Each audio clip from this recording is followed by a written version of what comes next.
We know that the more sleep deprived we get, the slower our reaction time, the slower our cognition. We know that sleep affects every organ system and every disease state. If you get good sleep, all of those get better. If you don't get good sleep, all of those get worse. Welcome to the What Up Doc University podcast, your number one resource for total body wellness. Here's your host, Dr. Mike. Sleep is another one of those things that we don't really recognize the importance of it until we can't sleep effectively. Welcome back, guys, to the What Up Doc University podcast. This is Dr. Mike, welcoming you back to another season with the What Up Doc University podcast. It's been a great summer. I've been traveling all over the United States. I got to see Yosemite National Park with my family. First time for me. Got a little bit of smoke because of some of the fires going on, but nevertheless, we had fun. Got to spend some time out in Sandy, Utah, and saw some of the mountains and views up there. So it's been an eventful summer, but now we're back. I got some great episodes lined up for you guys. And in today's episode, we are talking about sleep. And I brought on a guest, and he is known as the Sleep Doctor. And he's been on numerous different shows. And when I first heard one of his talks on YouTube, it really fascinated me because he talked about this thing called a chronotype, and that we all have a different type of chronobiological clock, right? And he's going to go over all of that in today's episode. Now, what I want you guys to do is I want you to listen to the episode and then go back, re-listen to it again. And then I have a link down to where you can take the test to figure out what your chronotype is, because this is going to be very important. It's going to be the foundation to the blueprint for your health. So if you know your chronotype, you're going to understand how and when to sleep, when to take certain medications, and how to coordinate with your partner. So there's going to go over all of that in today's podcast. So sit back, relax, and listen in. Hey, everybody. Welcome back to the What Up Doc University podcast. We got another special guest today talking about, I know, your favorite subject. We're going to be talking about sleep and one thing that we've been discussing online with the power of when. And today we have our special guest, Dr. Michael Breus. Hey, Doc, how are you doing today? I'm doing great. How are you, Dr. Mike? I'm doing well on this fabulous California morning. It's kind of overcast today. The weather's been kind of crazy, right? It's like been hot and then raining and then there was hail. It has been crazy. I live in Southern California for folks out there, and it's not what I ordered for this week. I'm going to have to talk to the boss about that. I know. Let's jump right into it. So, by trade, you are a clinical psychologist. Tell us a little bit about why you chose that path. Why I chose the path for sleep, or why I chose the path for clinical psychology. Yeah. I'm kind of interested in that. So, I was in college at Skidmore, which is in upstate New York, a small liberal arts school. And I had originally gone there for creative writing. And of course, you're forced to take core classes. And one of my core classes was an Introduction to Psychology course. And the professor there is a guy named Sheldon Solomon. And he was just this totally weird, out there guy who really seemed like he had some answers to something. And I was at college looking for answers. Yeah. And so I said, well, I'll give it a shot. And I took his class and then met him afterwards. And he asked me to take one of his more specialty classes. And it just seemed like something that was kind of an interesting area. I mean, to really learn about people, what makes them tick, how do they work was very appealing to me. And of course, the best looking girls were in the psychology courses. So that didn't hurt either. Is that right? Yeah.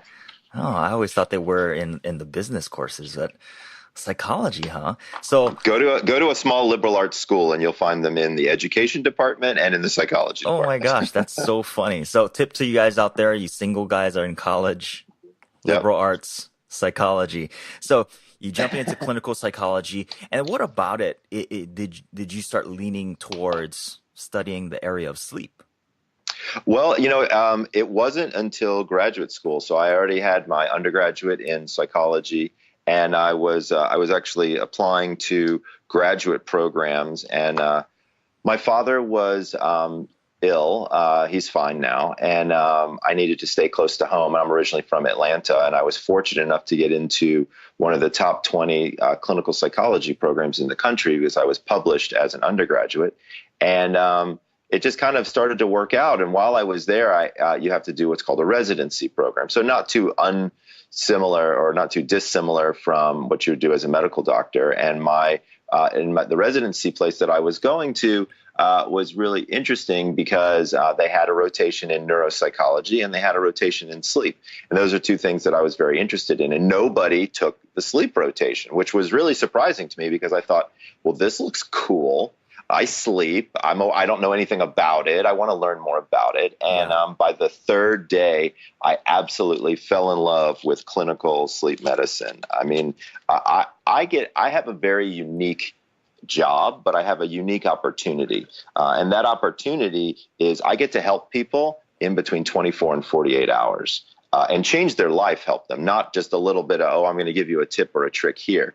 It's truly life-changing. When you change somebody's sleep, you change their lives. And it just became so rewarding on so many levels that I just said, you know what, I think this is what I want to do for my career. My first job out of graduate work was managing a 4-bed sleep laboratory in Decatur, Georgia. And we grew that business from 4 beds to 12 beds in 3 locations, and we were off and running. That's such an interesting thing, to study that area of sleep. And I read a couple books by I think his name is Dr. Daniel Lieberman, and he studies evolutionary biology and all that kind of stuff. And one of the things that always stuck in the back of my mind is, why do we even need to sleep? It seems, from an evolutionary perspective, like going to sleep puts us at a disadvantage. So in your studies, why do we need to sleep? So this is the ultimate question that we do not, I repeat, we do not have a good answer for. We know what happens when we don't sleep. Right. But we don't necessarily know what happened, the reason for sleep. We know that the more sleep deprived we get, the slower our reaction time, the slower our cognition. We know that sleep affects every organ system and every disease state. If you get good sleep, all of those get better. If you don't get good sleep, all of those get worse. We know that sleep is critically involved in the production of memory. We know that during stage 3 and 4, you take the unnecessary information and filter it out. And then during REM sleep, you take the necessary information and you move it from your short-term memory to your long-term memory. So there are a lot of little kind of thoughts about it, but the basic idea is it's a battery recharge. It's a time for growth hormone to be emitted, so that way you can fix any of the insults or injuries that may have come to the body during the day. It's a time for mental consolidation, as I was saying before, with memory. Just like milk, sleep does a body good, right? Yes. So this is the one thing that I always thought about, because, when I was in college, taking, your general requirements of psychology, and then they told us the stuff around sleep and how it's important for your brain. I always wondered, and I would ask my professors, like, well, why do you guys put so much of a load on college students of these courseworks? And I mean, we're studying to the wee hours of the night and then not being able to recall all that stuff because you're sleep deprived. Do you think that we should probably change the way that we're schooling people? Well, it depends upon so the answer to the question is yes, I do. Yeah. The question becomes, what do you do and how do you do it? Right. And so like the worst grievance, I would say, that I have has to do with the ages that my children are at right now. I have a 15-year-old and a 13-year-old. My son is in high school and my daughter is about to enter high school. Yeah. When you look at children that are that age, they're naturally what I call a wolf or a night owl. Their biological clock wants them to stay up late and to sleep late, yet they're having to get up at 6 o'clock in the morning to catch the bus for school. And it's really not good. I mean, there's a lot of data now. I mean, there was a bill that was just introduced here in California to make school start times later. Yeah. I To saw be that, able yeah. to help these kids out. It's tough, when you get to college, you have a little bit more flexibility with your schedule. You can have early classes or late classes. You can take naps during the day. But, when you're, grade 0 through 12, your day is set. You show up at a certain time. You have stuff to do all day. You leave at a certain time. And then not to mention that so many children are overscheduled at this point, with dance lessons and athletics and theater and volleyball and whatever it is that you want to do, instruments, guitar, blah, blah, blah, whatever it is that you want to do, it usually happens after school. And I don't think kids are getting the sleep that they need. And that has some pretty dramatic effects on brain development, but it also has some pretty dramatic effects on their emotions. I mean, take a 13-year-old who's going through puberty and don't let them sleep very well. And if you think they were bad before, they're really going to be bad after that. Yeah, especially at that age, right? Exactly. So let's talk about the book, The Power of When. And I know there's going to be a majority of the people that's listening right now that, when we say the word chronotype, they have no idea what that means. Take us into what exactly is a chronotype. Sure. So first of all, everybody out there has heard of chronotype before. They just don't realize it. And so if you've ever heard of somebody being called an early bird or a night owl, then you know what a chronotype is. And so I'll tell you the story of how I kind of got interested in it. About 5 years ago or so, I had a patient who came in and thought she was a typical insomnia patient. So we were working together and I was trying out my kind of tried and true techniques. And quite honestly, I was failing miserably. She wasn't getting any better. It just wasn't working. And after about 2 or 3 weeks, she came back in and we really sat down and I said, I just don't get it. Usually this type of stuff works really well. I'm kind of running out of, tools in the toolbox. And she said, it's not that I can't fall asleep and it's not that I can't stay asleep. She said, I want to sleep at the wrong time. And I said, what do you mean by that? And she said, if I could go to bed at 1 and get up at 8 or 9, she said, my life would be perfect. And I said, well, why don't you do that? And she said, well, I've got a job and my boss wouldn't agree to that. And by the way, I'm not doing very well at my job. I've got children and they have to wake up at 7 o'clock in the morning and a husband. And none of them would be agreeable to all of this. And I said, wow, okay. I said, well, what if we ran an experiment just for 7 days? Not forever, but just for 7 days to kind of learn how would it affect you if we had you sleep later? Because I had, like I said, I've got my children who were at the time not that old, but were kind of starting to approach that area. And I said, maybe she's phase delayed. Maybe her body is stuck in this whole extreme night owl scenario. So I called her boss and I said, I want to have her come in later. And he said, you can do whatever you want. I'm firing her at the end of the week. And I was like, oh my gosh, no pressure here. Yeah. And I said, well, will you at least look at the results from our experiment and see if you really want to do that? And he was like, yeah, sure. So that's what we did. And we had her come in later. And I called him on Friday and I said, well, what's the news? And he said, I don't know what you two have been working on, but she shows up at the new time. She doesn't fall asleep in meetings. She participates. Her work product is significantly better. He said, not only am I going to hire her, he said, but I think I'm going to change her hours because it looks like this is when she's the most productive and we can have some flexibility around here. And I was like, oh, that's amazing. So I go and I call her up to tell her the good news. And her husband gets on the phone and he said, I don't know what you did to my wife, but I like my wife more. Wow. Which is a pretty powerful statement. That right? is. And I was like, all right, explain. And he said, we're not arguing as much. She's getting along well with the kids. If we just leave her alone in the morning, we let her sleep. It's really surprising how much better things are. So I hop on the phone with her and I'm like, this is so exciting. And you get to keep your job. And she said something to me that really kind of spurred my interest. And she said, I feel like I have time zones. I said, what do you mean? And she said, well, there's certain times of the day I can do things better than others. Now that I'm getting up at the times that my body works for my body, I'm finding that I'm certainly more productive, but there are certain things I can be more productive at. She said, I know that email works well for me at such and such a time. And, lunch is better at this time and things like that. And I said, well, let's take a look at that. So I dove into the medical literature. There were in the last 4 to 5 years, there have been over 350 studies looking at morningness and eveningness and sort of what does all that mean? But then I noticed that there really wasn't a category for people with insomnia. And again, that's my specialty because of my background in clinical psychology and sleep disorders. Almost everybody in the practice would send me their insomnia patients because they would always say, well, I don't know what to do with them, Michael. Do one of your psychology maneuvers and see if you can help this person out. So I've always been working with insomnia patients, but this categorization didn't include insomnia. So I figured we needed to do that. So I created an assessment tool. And for everybody out there, if you want to go take it, it's free. You just go to www.thepowerofwhenquiz.com.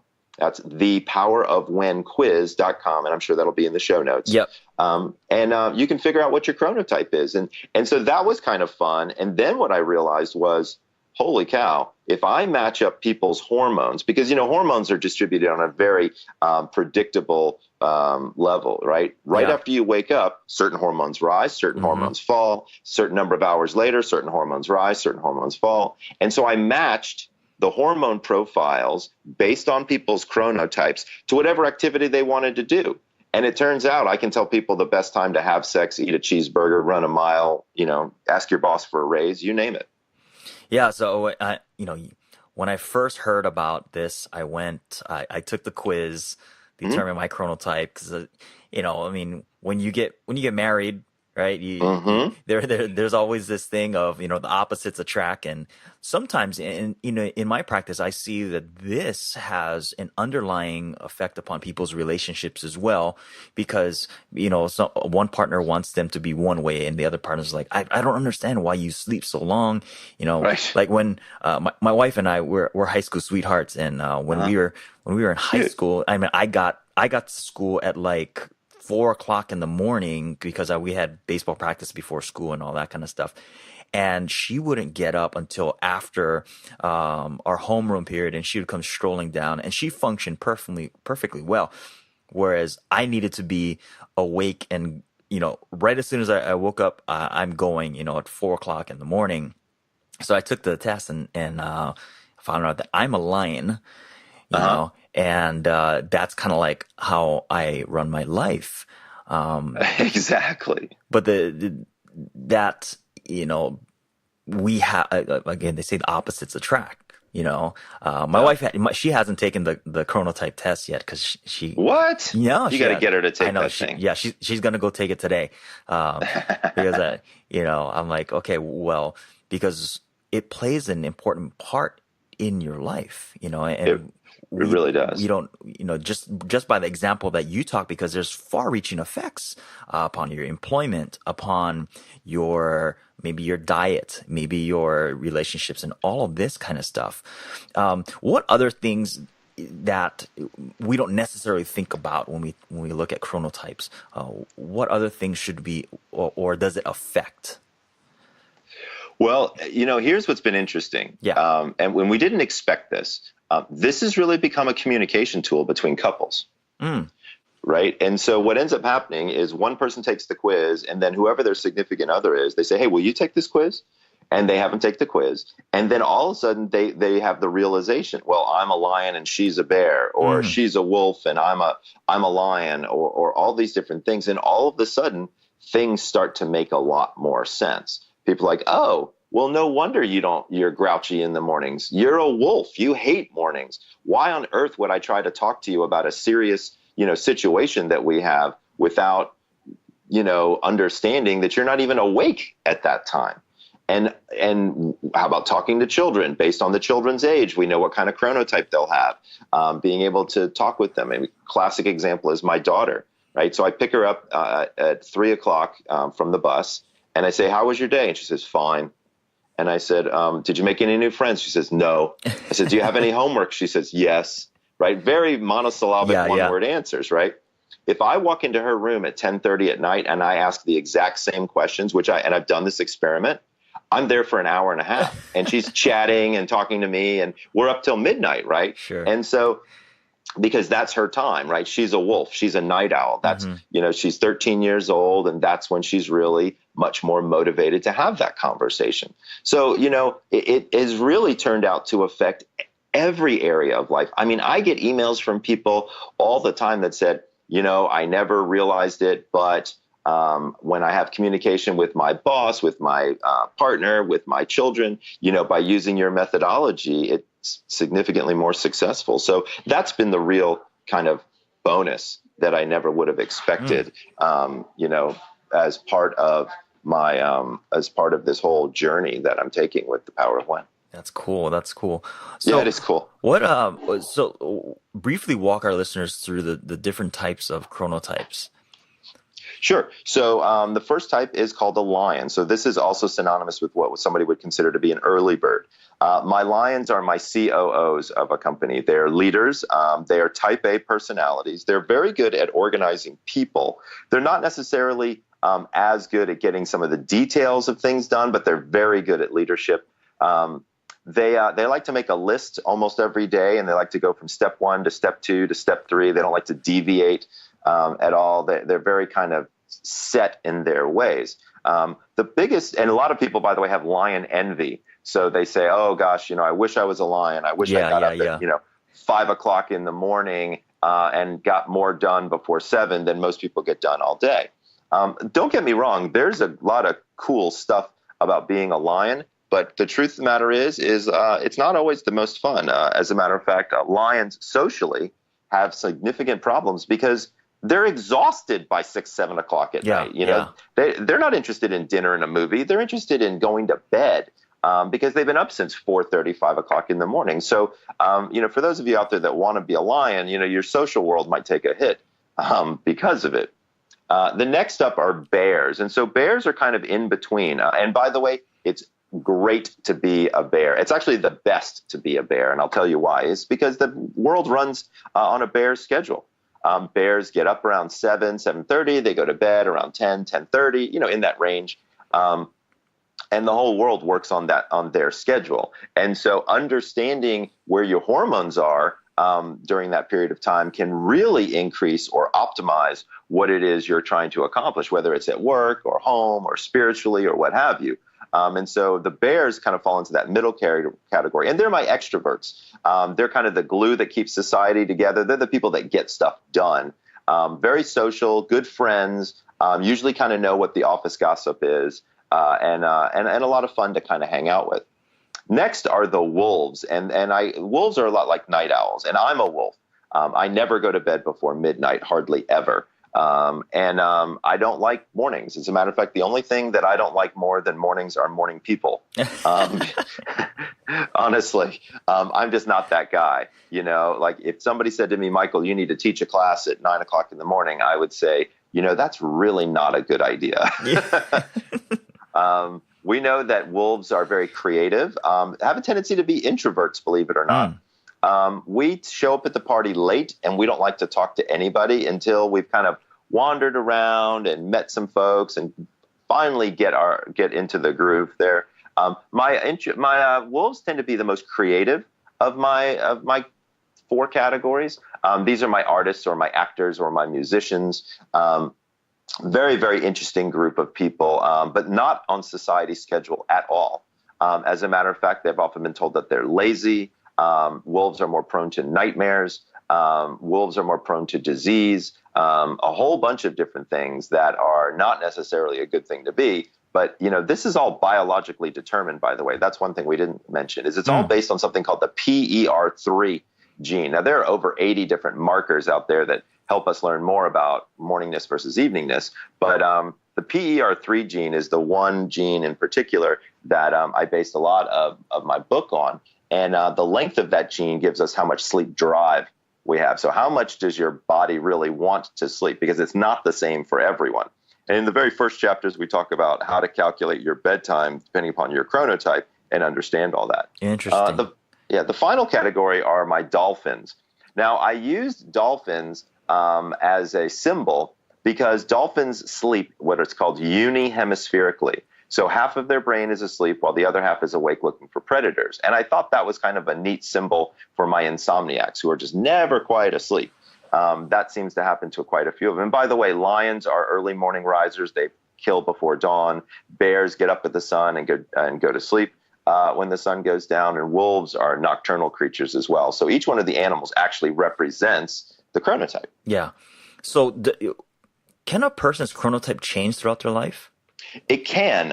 It's interesting. It seems to go, throughout childhood. We were talking about teenagers. They have a tendency to be wolves. Then by about 18 to 20, your chronotype kind of settles in. Yeah. Then it stays there till you're about 50. And then at 50, you usually turn into one of two directions. You either turn into a dolphin or turn into a lion. Okay. The reason people turn into dolphins is because they become medically complicated, right? So they're on medications or things like that and can give them erratic sleep schedules.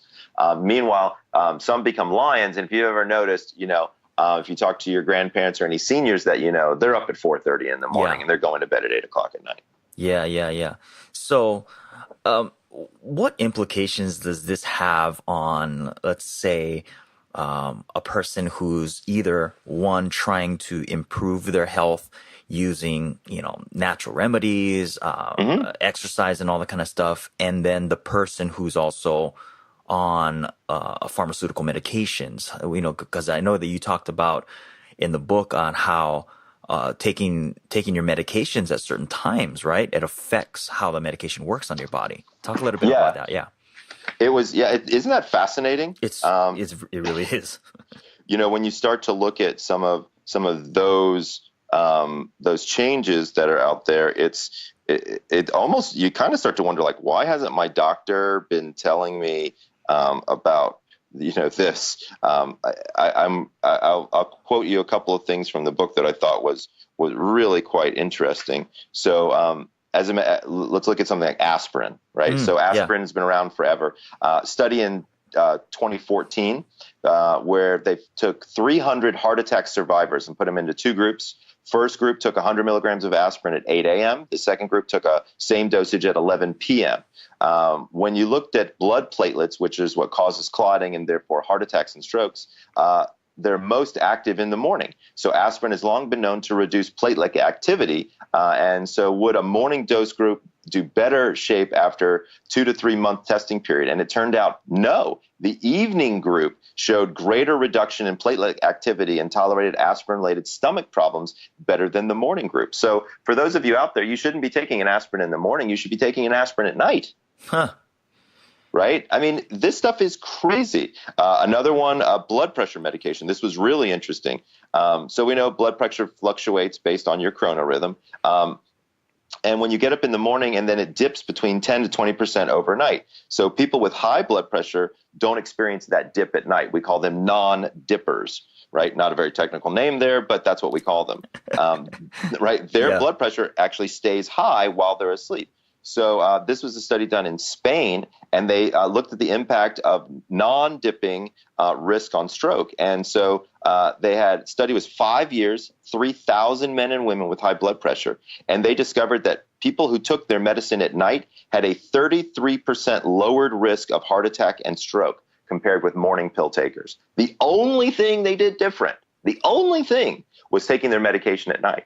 And it 33%. I mean, a third of the people didn't have heart attacks and strokes just because they took their medication at night. So how would we determine? That's crazy. How would we determine?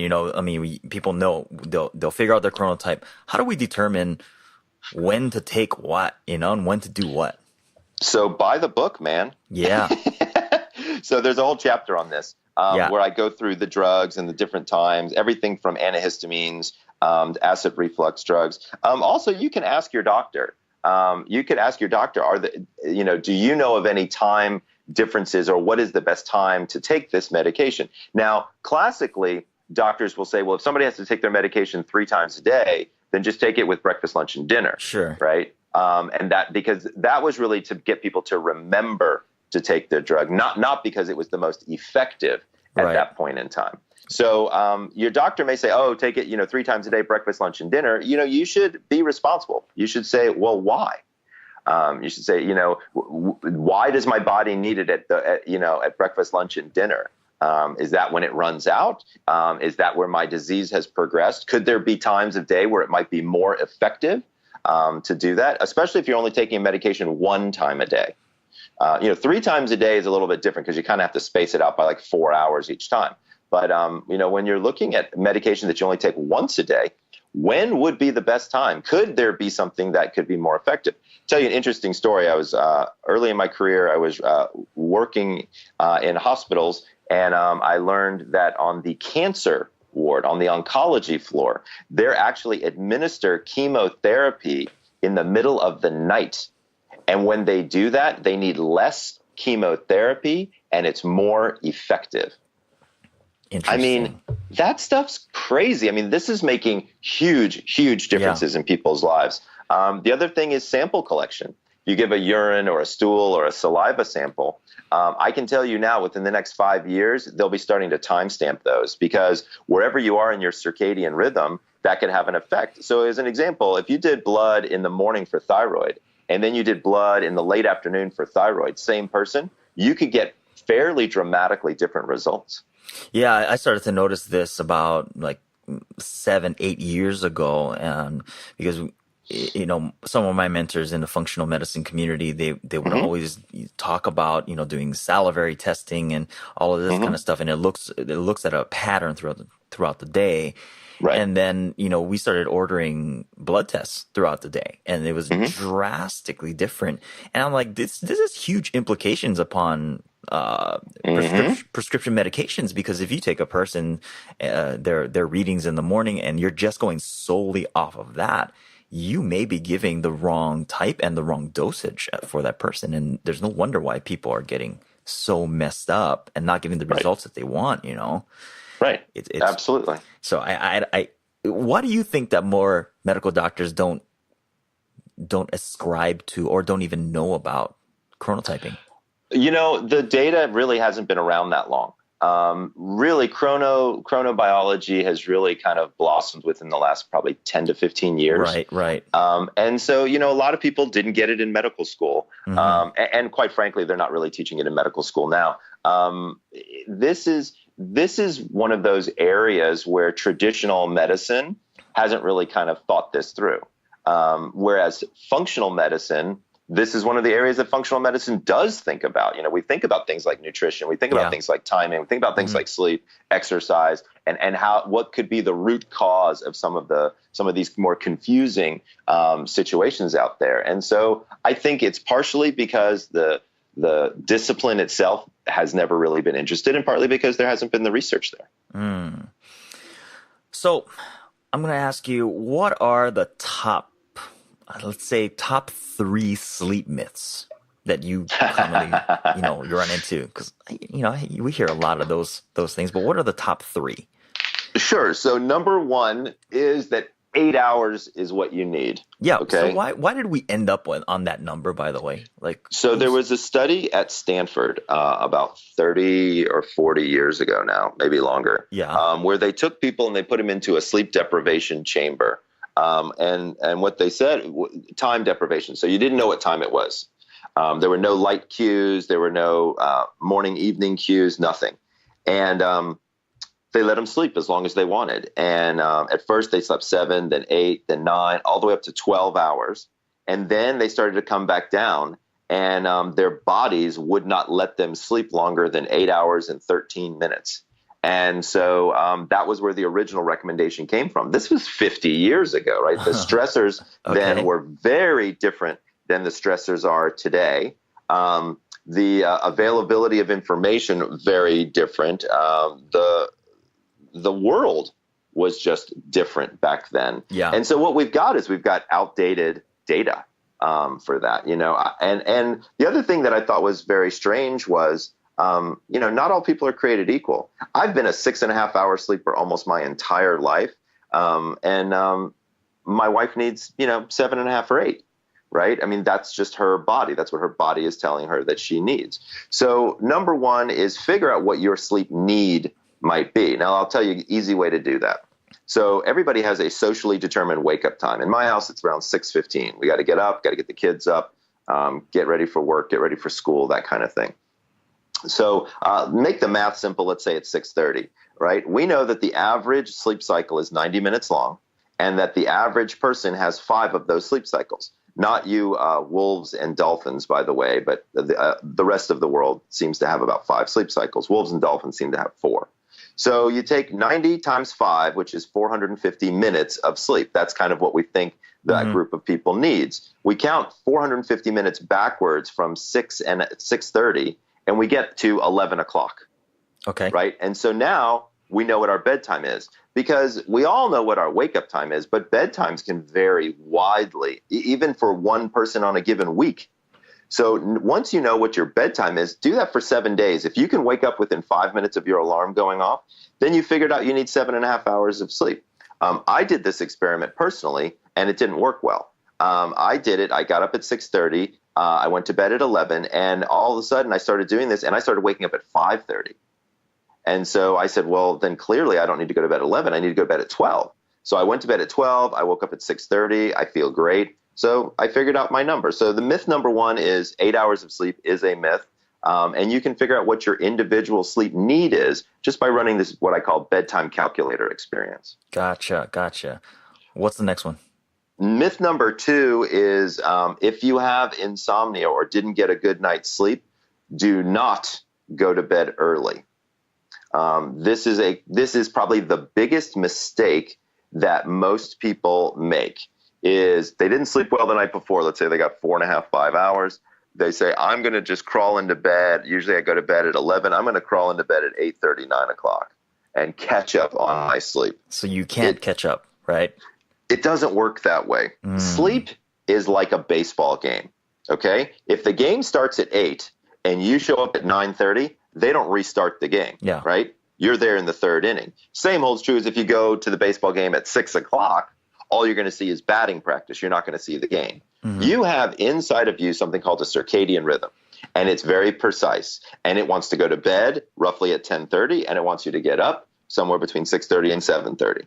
Okay, those are rough estimates of what your circadian rhythm wants to do. If you don't follow your circadian rhythm, it still functions. The game still goes on, whether you're watching it or not. Yeah. And so when you sleep in or you sleep early, you're not getting the same sleep.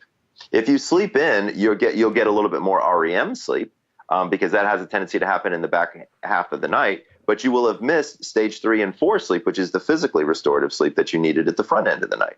Same holds true if you go to bed early. The problem with going to bed early is most people can't fall asleep. I can't count the number of patients that have showed up that have said, I felt exhausted, I had a terrible night's sleep the night before, I got in bed and all I did was stare at the ceiling for 2 hours. So what I know that this is going to be one question that listeners, listening to this right now is going to ask. Why do people feel more tired if they sleep longer? Like, they're like, oh, I want to get lost to sleep. And then they feel even more tired. Why is that? Yes. So this also happens if you nap too long. I don't know if you've ever had that experience. I have, where if I nap for longer than about 25 minutes, I feel like crap when I wake up, right? So the reason this happens is because your body goes into a deeper stage of sleep, and you end up with something that we call sleep inertia.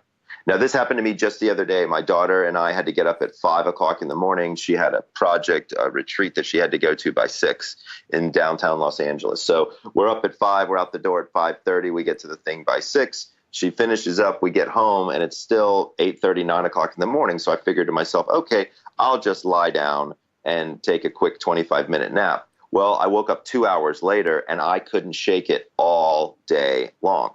This is because I tried to wake up out of a deeper sleep cycle, and my body was trying to push me into, but my brain couldn't get out of it when I woke up. Gotcha. All right. What you got any more myths? Well, I would say one of the other myths that people just need to kind of think through is caffeine. So I have lots and lots of people who come to me and they say, oh, Dr. Breus, caffeine doesn't affect me. I can have 2 espressos or cappuccinos with dinner and fall right asleep. So here's the news flash for everybody out there. Caffeine is a stimulant. Yeah. I don't care if you're sensitive or you're not sensitive to it. If you can fall asleep after 2 cappuccinos, it just means you're really sleep deprived. It is affecting your brain waves. It is keeping you out of the deeper stages of sleep, and it's causing you to get lighter, less quality rest. Gotcha. So you need to stop caffeine by about 2 p.m.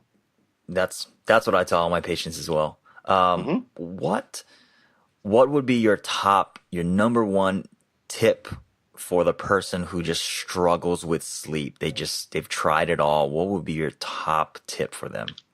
I don't have one. I have a 5-step method. Can I talk about that real quick? Yeah, that's even better.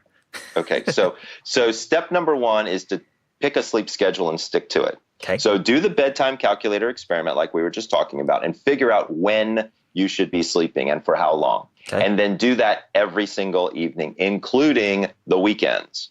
Okay. So the caveat here is if you go to bed at 11 during the week, if you can, go to bed at 11 during the weekend. It's more important to wake up on time. So if you wake up at 6:30 during the week, I don't care if you don't go to bed until 2 o'clock in the morning on Friday night, you're up at 6:30. Okay. Take no naps during the day and go to bed at what should be your normal bedtime. Keep one consistent sleep schedule. If there was one thing that people get from this talk, other than trying to figure out what their chronotype is, you absolutely positively should keep the same consistent schedule. Step number 2 has to do with caffeine. I want you to stop caffeine by 2 p.m. Most people don't know, but caffeine has a half-life of between 6 and 8 hours. And so we want at least half of it out of your system by the time you're trying to fall asleep. Step number 3 has to do with alcohol. There's nothing wrong with having a couple of glasses of wine with dinner, but once you go past 2, you will affect your ability to get into deep sleep. There's a really big difference between going to sleep and passing out. Alcohol, while it's the number 1 sleep aid in the world, once you get past 2 drinks, it's really not good. So I tell people, stop your last drink 3 hours before lights out. So step 3 is no alcohol for 3 hours before lights out. Step number 4 is exercise. Exercise is the single biggest way to get better quality sleep. Single best way. But some people get kind of jazzed up after exercise. So if you're going to be an exerciser, what I suggest to people is stop exercise approximately 4 hours before bed. We know that it can have an effect on people. Some people, not all people, but some people. So step 4 is to stop exercise 4 hours before lights out. And then finally, step 5 is every morning, see if you can get about 15 minutes of sunlight. Sunlight resets your circadian clock, and it helps all of your hormones kind of know when to lift off. So I'm a big fan of getting 15 minutes of sunlight every morning. So just to recap, step 1, have one consistent sleep schedule. Step 2, stop caffeine by 2 p.m. Step 3, stop alcohol 3 hours before lights out. Step 4, exercise daily, but stop 4 hours before bed. And step 5, get 15 minutes of sunlight every morning. That's awesome. That's awesome. I know that you also talk about like the use of like essential oils and all that kind of stuff. Where does that fit into that 5-step? So that would be part of your nighttime routine. Okay. Right. And so I believe that sleep is not an on-off switch. It's more like slowly pulling your foot off the gas and slowly putting your foot on the brake. There's sort of a process that needs to occur there. And it takes about 40 minutes or so to wind down. Yeah. So let's say you're going to bed at 11. Starting at 10 o'clock, here's what you do. Is you take the 10 to 11 hour and you chop it up into 3 20-minute segments. 20 minutes is just things you got to do, right? So in our house, it's getting kids' backpacks together, finding shoes, getting my briefcase, that kind of thing. 20 minutes for hygiene, and then 20 minutes for some form of meditation or relaxation. During that 20-minute period, that's when supplementation with either essential oils or aromatherapy or supplements can actually be very effective. The only caveat there is melatonin should be taken approximately 90 minutes before bed if it's going to be taken in a pill or a capsule format, because it takes 90 minutes for plasma concentration levels to be effective for sleep. Gotcha. Awesome. So one last question for you. Sure. I look at your credentials and I look at all the stuff that you're doing, being on a Dr. Oz show, writing for Huffington Post and being on all of these things. How do you remain balanced with such a busy schedule? So I don't. It's not very good. I used to try to push the idea of work-life balance, and what I decided is that it has to be more like work-life integration for me. Yes. Totally that agree. just seems to work a whole lot better. Yeah. I get my 6.5 to 7 hours almost every night. That's a priority for me. When I'm at conferences and jet lag and travel, I take melatonin and I use light therapy to help me have less jet lag. and I work at it. You have to make sleep a priority. It's not an easy thing to do. There's a lot of pressures on ourselves and our time that happen quite often. And if you can make sleep a priority and know how much you need and know when you need to get it, just get it. It will serve you so much better in the long run. I was at a conference last week, and there were some lovely people that I really wanted to hang out with, and they were going out drinking starting, dinner was over by 9:30, quarter to 10, and they wanted to go out to the bars, and I just said, I would love to hang out with you guys, but I'm going to bed, Yeah. I'm just not up for this because I had 3 days of a conference and I was giving lectures and things like that. Like, I needed to be on it. And so knowing and understanding what you're really capable of turns out to be critically important. So kind of piggybacking on that, having a busy schedule and traveling, I follow a lot with Dave Asprey and Yeah. he's very, very big on using tinted glasses to block out the blue spectrum of light. What's your thoughts on utilizing stuff like that, or even just simple stuff like the sunset mode on your phone and on your laptops or whatever? What's your thoughts? So I like all of that. So actually, it's funny. I'm going to see Dave tonight, as a matter of fact. Oh, okay. Yeah, he's a super cool guy. I like hanging out with him. So Dave loves those red glasses, those like $5 glasses that you can get at Home Depot. Me personally, I like the concept behind blue blocker glasses. I don't like the red ones that he uses. There's a company called Swanwick. Yeah. And James Swanwick created really fashionable, really nice glasses. So I use those. My son, actually, my 13-year-old uses those at night when he's studying, and it reduces his eye strain, which is really nice. I believe in them. I think they work. As far as the phone, iPhone has got something called Night Shift. Yep. Just go into the settings, figure it out, and do it. It's not that hard. It works okay. All it does is it tones the brightness down. There's a difference between changing the wavelength of light, which is 460 nanometers, which affects your melatonin production, versus changing the brightness. So it's not going to be as good, but it's going to be slightly helpful. The best one I've seen is something called Flux, FLU.X. It's a free program that you can download to your laptop, and it does a really nice job. They've got some real science behind what they do. So I would say 100% the data is supportive of using blue blocking technology in the evenings to help with sleep. Yeah, because I see Dave, like, even when he's flying, he's rocking the Cyclops glasses. I know, it's so funny. Yeah, he looks like one of the guys from the X-Men. Right? And I'm like, oh, must be a conversation starter, Yeah, with Dave, everything is a conversation starter. Yeah, I bet. Well, awesome. Any last words you want to leave our audience with? What I would tell people is if you can, go to the Power of When quiz and take the quiz. I think you'll find it interesting. You get results. You learn a lot more about who you are. If you do get an opportunity to pick up the book, The Power of When, I would appreciate it. Thanks for your support. I think you'll find it fascinating. It seems to be that the favorite chapter in that book is when is the best time to have sex. And people are always interested in that one, or when to ask their boss for a raise.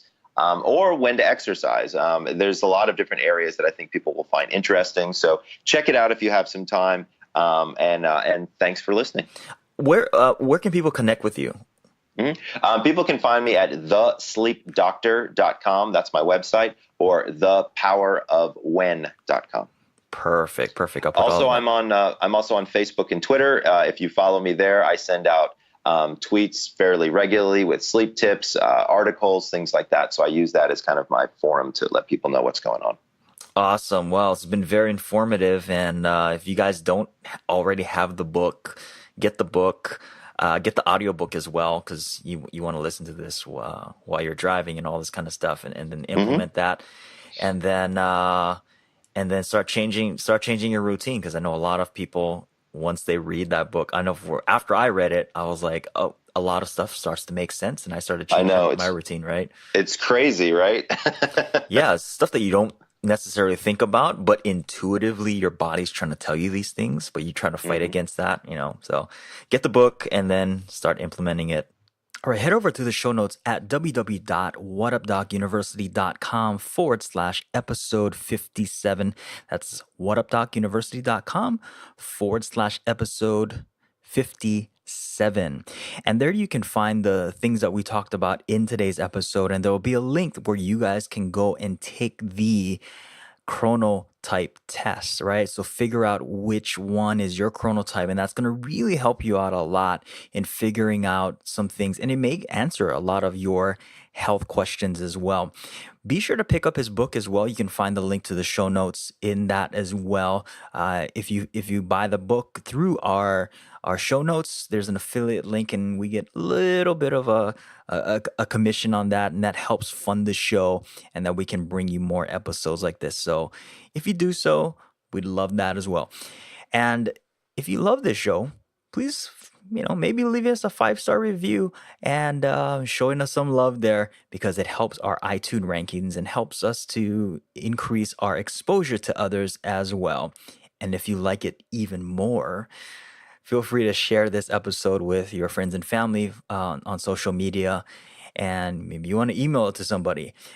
But then again, if you don't like us as well, let us know. Hey, let us know on some of the things that maybe you guys want to hear, maybe you don't want to hear. I love all the comments and questions that I get, and I try to get back to almost every single one of them. All right, guys, be sure to connect with us on social media. You can follow me on Instagram, instagram.com/Dr. Mike, OKOUCHI. That's Dr. Mike, OKOUCHI. Till the next time, guys, be well and aloha.